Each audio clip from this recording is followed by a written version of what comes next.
Sekarang kita lanjutkan ayat yang ke-84.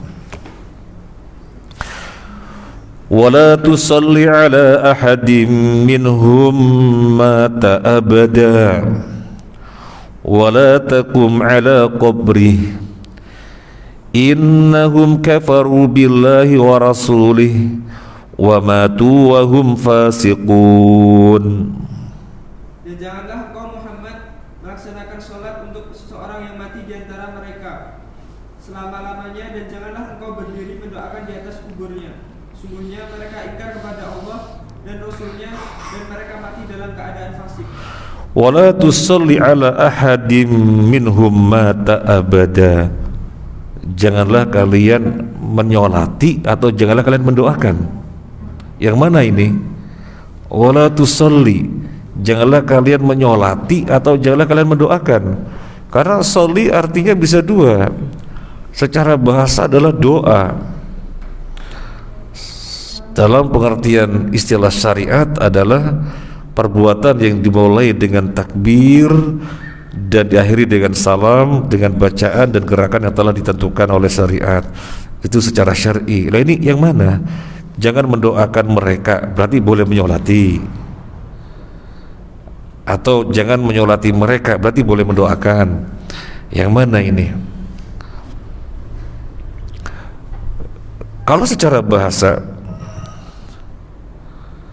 dan Al-Quran harus dipahami pada dasarnya dengan bahasa yang ada. Dia pahami secara bahasa maksudnya.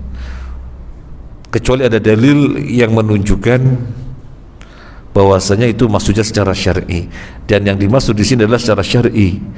Karena asbabun nuzul ayat ini, Nabi mau menyolati Abdullah bin Ubay, kembungnya orang munafik. Begitu Nabi akan menyolati, Umar bin Khattab radhiyallahu an bertanya, "Ya Rasulullah, engkau akan menyolati? Kan dilarang menyolati orang munafik." "Iya, tapi Allah memberikan rukhsah kepadaku untuk berbuat terhadap orang munafik." Maka turun ayat ini yang menegur. Nabi dilarang menyolati. Wala tusalli ala ahadim minhum mata abada. Janganlah kamu menyolati seseorang dari mereka pun yang mati selama-lamanya.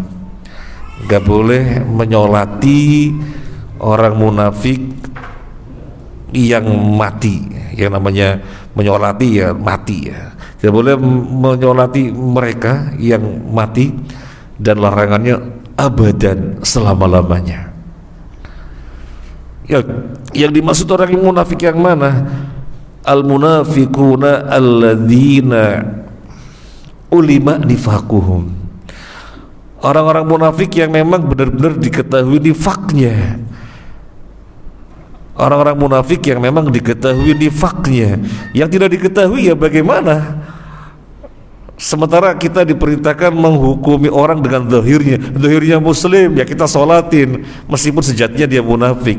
Maka yang dimaksud di sini adalah orang munafik yang memang diketahui dia munafik, jangan pernah menyolati selama-lamanya. Umar bin Khattab dalam hal ini memperhatikan Hudzaifah bin Al-Yaman. Kalau Hudzaifah bin Al-Yaman nyolatin. Kalau Hudzaifah bin Al-Yaman tidak nyolatin, enggak nyolatin. Karena nama-nama yang dirahasiakan oleh Nabi dan yang diberitahukan hanya Hudzaifah bin Al-Yaman, maka yang lainnya tidak pada tahu. Maka Umar bin Khattab kalau ada jenazah yang dilihat adalah Hudzaifah bin Al-Yaman, nyolati enggak nih? Oh nyolati, berarti dia muslim. Kalau Hudzaifah bin Al-Yaman tidak nyolati, ya tidak nyolati, berarti dia munafik. Umar bin Khattab radhiyallahu an suatu ketika melihat Hudzaifah bin Al-Yaman tidak nyolati jenazah, maka beliau bertanya, "Hudzaifah, ente tidak nyolati? Munafikkah dia?" Wahai Hudzaifah bin Al-Yaman, pemegang rahasia Nabi sallallahu alaihi wasallam, beritahukanlah Umar di antara list nama-nama yang Nabi beritahukan kepada Anda, siapa-siapa saja orang munafik, ada gak Umar di dalamnya? Allahu Akbar. Orang terbaik nomor 2 setelah Abu Bakar As-Siddiq radhiyallahu an, mengkhawatirkan kalau dirinya itu munafik. Dan memang demikian, tidak ada yang takut terhadap kenifakan kecuali munafik. Adapun orang mukmin selalu mengantisipasi dirinya dari sifat nifak. Orang munafik berbuat dosa sedemikian parahnya, menipu kaum muslimin, menipu Nabi, gak merasa bersalah, ringan-ringan saja. Dosa segede itu dipandangnya seperti lalat, disikapnya seperti lalat yang hinggap di hidung, cukup dikepis. Jadi perkara yang sepele. Tapi orang mukmin sangat hati-hati dari sikap nifak, sehingga ada suatu dosa, apalagi dosanya dosa yang merupakan sikap nifak, takut sekali, merasa di bawah gunung yang gunungnya akan menimpa. Jadi orang muslim itu setiap saat mengantisipasi dirinya jangan sampai terkena sifat nifak. Kalau Umar bin Khattab ketakutan jangan-jangan termasuk munafik, maka kita lebih utama untuk takut. Sehingga setiap saat tidak tanduk kita, ucapan kita, perbuatan kita, kita mesti lihat ini murni ikhlas lillah atau mendua nih.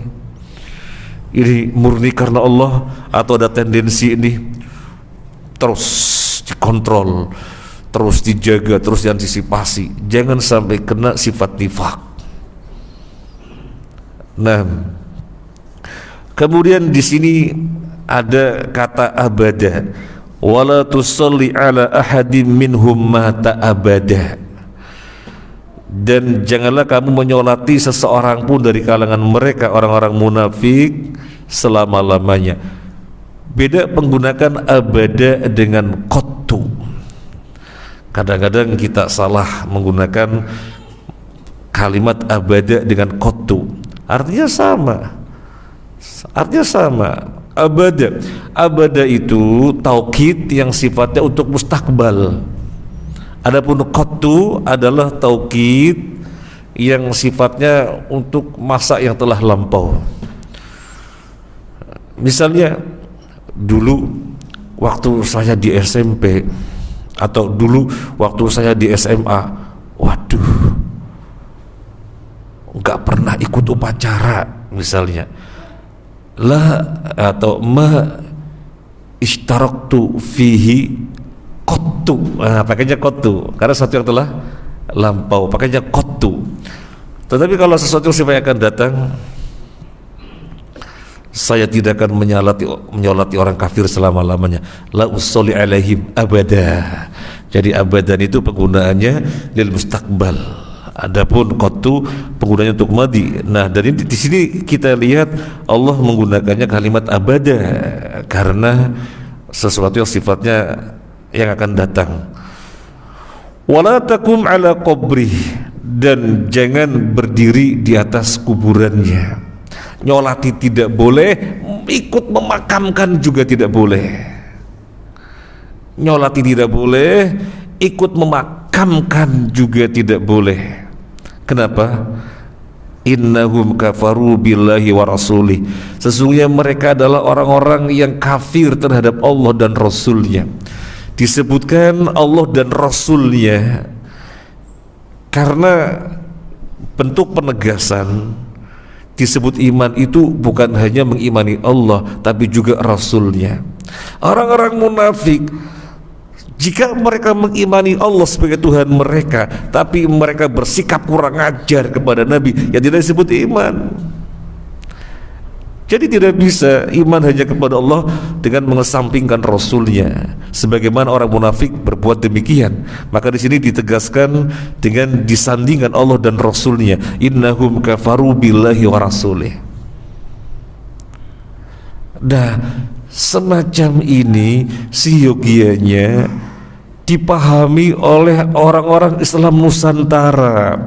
Mereka benar-benar mengagungkan Allah, Mereka benar-benar ketika ibadah pengen ikhlas kepada Allah, tetapi kurang ajar kepada Nabi. Syariatnya diopok-opok semaunya sendiri. Gak bisa disebut iman seperti itu. Gak bisa disebut iman. Suatu keniscayaan iman disebut iman adalah iman kepada Allah dan Rasulnya. Demikian juga di sini disebutkan alasan kenapa tidak boleh menyolati mereka selama-lamanya dan tidak boleh memakamkan mereka selama-lamanya. Kubur-kuburan dewek, gak boleh ikut memakamkan, gak boleh ikut mengantarkan jenazahnya. Innahum kafaru billahi wa rasulih. Seandainya mereka tidak kurang ajar kepada Allah, tapi mereka sangat kurang ajar kepada Nabi sallallahu alaihi wasallam. Sekaligus al-iqtiran bainallahi wa rasulih. Banyak di dalam Al-Qur'an penyandingan Allah dan Rasulnya. Di situ untuk menunjukkan makomnya beliau, di mana ketika disebut Allah maka Rasul juga disebutkan. Itu makomnya beliau, itu makomnya beliau. Dan Allah nyatakan demikian, alam nasyrah laka sadrak wa wada'na anka wisrak, terus alladzi anqadha dhahrak, terus wa rafa'na laka dzikrak. Kami angkat untukmu penyebutanmu. Maka di mana disebutkan Allah, di situ disebutkan Rasul. La ilaha illallah Muhammadur Rasulullah. Asyhadu an la ilaha illallah wa asyhadu anna Muhammadar Rasulullah. Jadi di sini ada faedah yang menunjukkan tingginya makom beliau, lalu bagaimana disikapi kurang ajar oleh orang munafik. Sampai para sahabat dilarang oleh Allah memanggil beliau sallallahu alaihi wasallam dengan panggilan sebagaimana kita memanggil teman-teman kita. La taj'alu du'a ar-rasuli ka du'ai ba'dikum ba'da. Janganlah kalian memanggil Rasul dengan panggilan sebagaimana kalian memanggil sesama kalian. Gak boleh. Jadi mesti ya Rasulullah, ya Rasulullah, ya Nabi Allah. Dan di dalam Al-Quran tidak ada panggilan Allah kepada Nabi dengan sebutan Muhammad. Gak ada. Gak ada. Yang ada adalah ya ayyuhar Rasul, ya ayyuhan Nabiyyu. Maka ini alasan kenapa tidak boleh menyolati mereka dan mengantar jenazah mereka selama-lamanya, karena mereka kafir. Yang kita aneh, kita mencoba bertanya di dalam beberapa majelis taklim, sering kita bertanya, orang munafik itu muslim apa kafir? Tidak jarang kita dengarkan jawabannya muslim. Oh, muslim. Nanti di tempat yang lain kita coba bertanya, orang munafik itu muslim apa kafir? Mereka menjawab muslim. Banyak orang tidak tahu kalau munafik itu kafir, bahkan kufurnya kufur tingkat paling tinggi. Banyak orang nggak tahu. Nah, kemudian Ibnu Katsir tentang ayat ini mengatakan, ketika kalian dilarang menyolati orang kafir dan memakamkannya di pemakaman, maka menunjukkan di antara bentuk takarrub kepada Allah yang tinggi adalah menyolati jenazahnya muslim dan mengantarkan pemakaman jenazahnya. Ini kata Ibnu Katsir. Ini kata Ibnu Katsir rahimahullah ta'ala. Ketika Allah melarang kalian menyolati orang kafir dan memakamkan jenazahnya, berarti menyolati jenazah muslim dan memakamkannya adalah di antara bentuk ketaatan yang tinggi. Nabi SAW menjelaskan, kalau kita menyolati pahalanya 2 qirat. Kalau sampai kalau menyolati 1 qirat. Kalau sampai memakamkannya 2 qirat.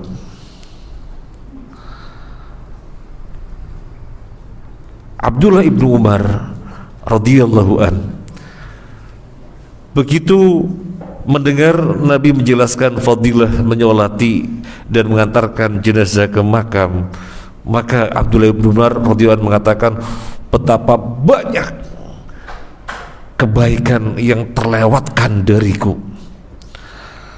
Maka sejak saat itu tidak ada jenazah kecuali dia nyolati dan memakamkan. Ada jenazah lagi menyolati dan memakamkan. Ada jenazah lagi menyolati dan memakamkan. Oleh karena itu, para jamaah rahimani wa rahimakumullah, ketika ada jenazah, yang harus terpikirkan kita adalah kapan dia disolati. Kapan dia disolati? Tanya keluarganya kapan disolati, biar tidak sampai tertinggal menyolati. Kalau tidak sampai bisa memakamkan, paling nggak bisa menyolatinya. Syukur-syukur sampai bisa memakamkan. Sebagaimana Abdullah bin Umar sejak mengetahui fadilahnya tidak pernah terlewatkan dari menyolati jenazah. Nah, yang ada sekarang, sunnah ini kurang greget. Ketika ada jenazah, banyak mobil motor iring-iringan, tetapi mereka maunya konvoinya saja. Ketika lagi disolati, semuanya di luar masjid, yang disolat cuma berapa orang. Itu kita jumpai di beberapa tempat seperti itu, padahal fadilahnya besar sekali. Dan tafsir Ibnu Katsir tentang ayat ini menunjukkan bentuk takarrub pada Allah yang tinggi, menyolati jenazah dan memakamkannya, karena hal ini dilarang dilakukan kepada orang kafir.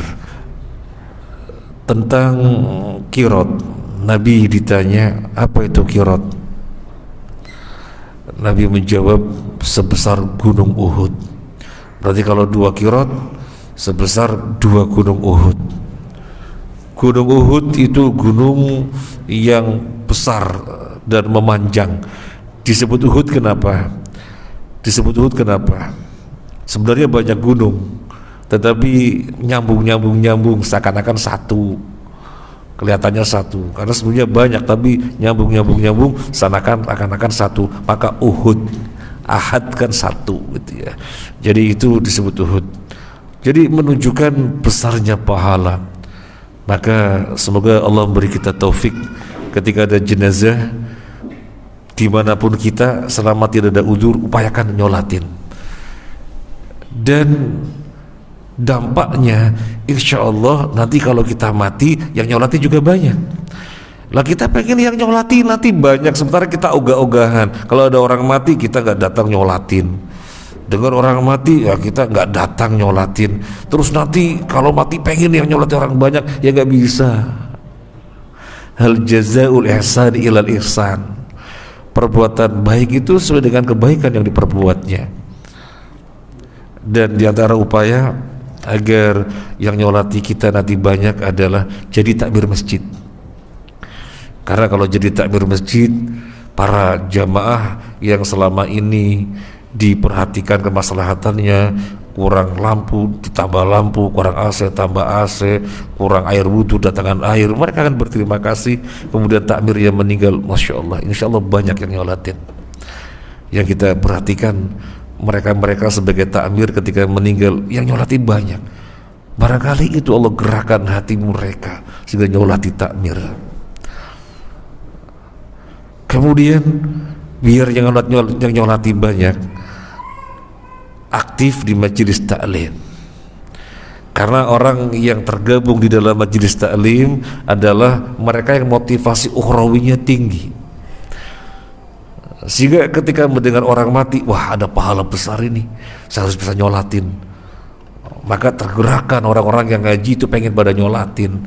Nah kalau bergabungnya dengan orang-orang ahli cangkruan, ya ada orang mati, innalillahi rajiun, ngapain? Kenapa mati? Kemarin baru makan mie ayam bareng sama saya. Nah, jadi paling begitu aja, gak tergerakkan untuk datang nyolati gitu. Jadi paling komentar-komentar gitu aja, sayang. Sampai yang menyedihkan sekali, seseorang meninggal dunia, keluarganya pada datang, dari luar kota pun pada datang, disolati di ruang tamu.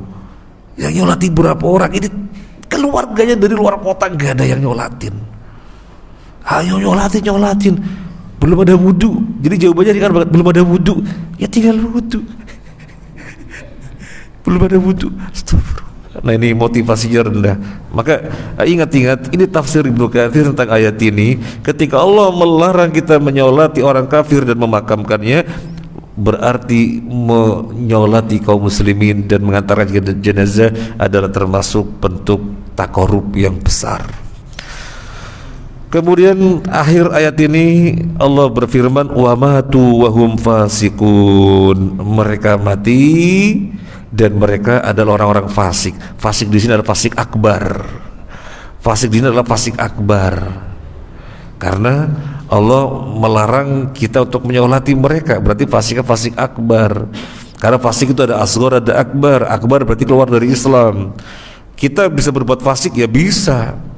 Ketika kita keluar dari ketaatan, namanya kita berbuat fasik. Mestinya nggak bohong, namanya keluar dari ketaatan, fasik. Mestinya tidak menunda-nunda sholat, kita tunda-tunda. Akhirnya sholatnya tertinggal terus. Sholat duhur datangnya 3 rakaat keempat, ya. Sholat maghrib 3 rakaat ketiga. Nah, itu menunda-nunda sholat, apalagi sampai keluar waktunya. Itu fasik.